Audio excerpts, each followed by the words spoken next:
Hai chess lovers, ini adalah salah satu partai terbaik sepanjang masa. Mempertemukan Levon Aronian, pecatur Amerika Serikat, melawan juara dunia catur, mantan juara dunia catur Magnus Carlsen.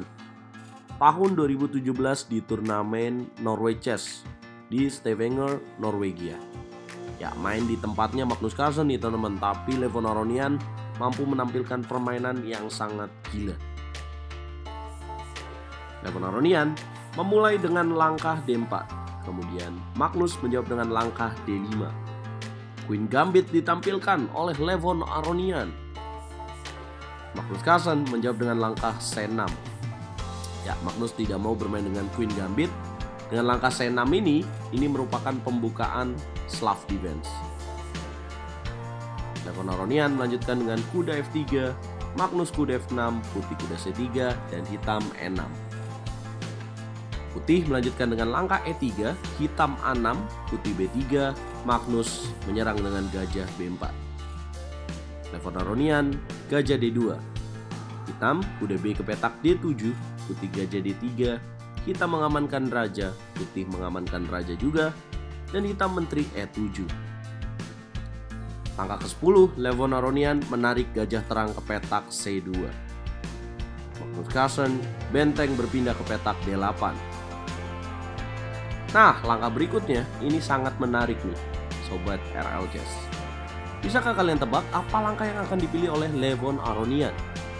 Pause videonya dan coba kalian pikir.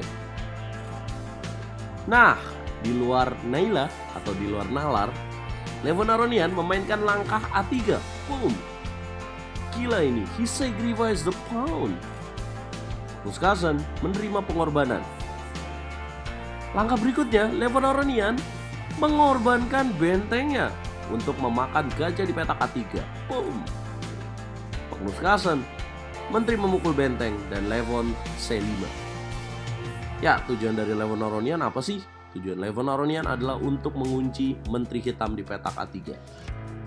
Magnus Carlsen coba membongkar dengan langkah B6. Putih B4. Hitam kuda ke petak E4. Ya, Magnus Carlsen coba lakukan penyelamatan menterinya. Levon Aronian, kuda memukul kuda. Hitam pion memukul kuda, putih gajah memukul pion. Kemudian hitam benteng B8. Langkah ke-17 berikutnya teman-teman. Bisakah kalian tebak apa yang akan dimainkan oleh Levon Aronian? Dia sudah korbankan pion dan benteng. Levon Aronian memainkan langkah gila lagi. Dia gajah memukul pion H7. Boom. Magnus Carlsen, raja memukul gajah. Levon lanjutkan dengan kuda G5 skak, hitam raja G8, putih menteri H5. Ya, tujuannya adalah mengancam pion F7 dan guna menteri F7. Magnus Carlsen, kuda ke petak F6.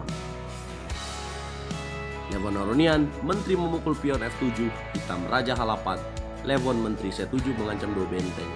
Hitam gajah D7, Levon kuda F7. Forking, skak benteng didapatkan. Hitam raja H7, Levon kuda memukul benteng D8.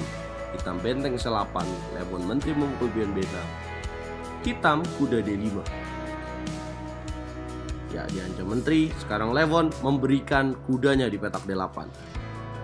Hitam benteng memukul kuda. Putih E4. Hitam menteri D3. Putih memukul kuda di petak D5, hitam menteri memukul gajah, dan putih menteri C7. Levon Aronian masih memiliki keunggulan teman-teman, karena setelah ini hitam memainkan menteri G5 dan Levon memiliki ancaman dari pion promosinya. Hitam gajah C8, putih membuka loop, hitam menteri D5, putih benteng D1, hitam E5. Putih menaikkan benteng ke petak D3. Hitam memukul pion D4, putih menteri E7. Hitam gajah F5. Blunder dilakukan oleh Magnus Carlsen. Bagaimana kalian menghukum Magnus Carlsen kalau kalian jadi pemain putih dalam posisi ini? Benteng G3 bang, tepat sekali, mengancam pion G7, hitam gajah G6. Pertandingan ditutup dengan langkah kemenangan menteri ke petak H4. Boom. Langkah ke-35, partai yang sangat indah. Kenapa Magnus menyerah? Tidak adakah jawaban yang harus dilakukan oleh hitam? Apabila raja ke perak D8, maka Levon akan lanjutkan benteng memukul gajah. Apabila D3, maka putih akan memainkan langkah menteri F6, mengancam pion G7. Nah, bagaimana jika hitam di sini menutup dengan gajah? Maka putih akan mainkan benteng G5, mengancam menteri dan gajah. Bagaimana jika menteri ke petak H5?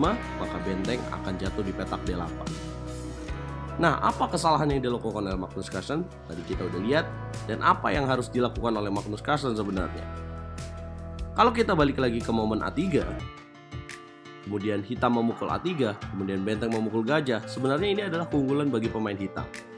Tapi setelah langkah C5, kemudian Magnus Carlsen memainkan langkah B6, dan putih B4, disinilah mulai terjadi posisi yang agak rumit. Nah, ada langkah menarik lainnya, yaitu jalan langkah B5 dengan tujuan ya mengganggu seperti ini. Apabila B4, maka akan dapat mainkan langkah menteri ke petak B2. Nah, kalau menurut kalian kesalahan hitam di mana, teman-teman? Kita ngobrol di kolom komentar. Jangan lupa bantu video ini berkembang dengan cara like, share, komen, dan subscribe. Setuju nggak ini salah satu partai terbaik dunia, guys?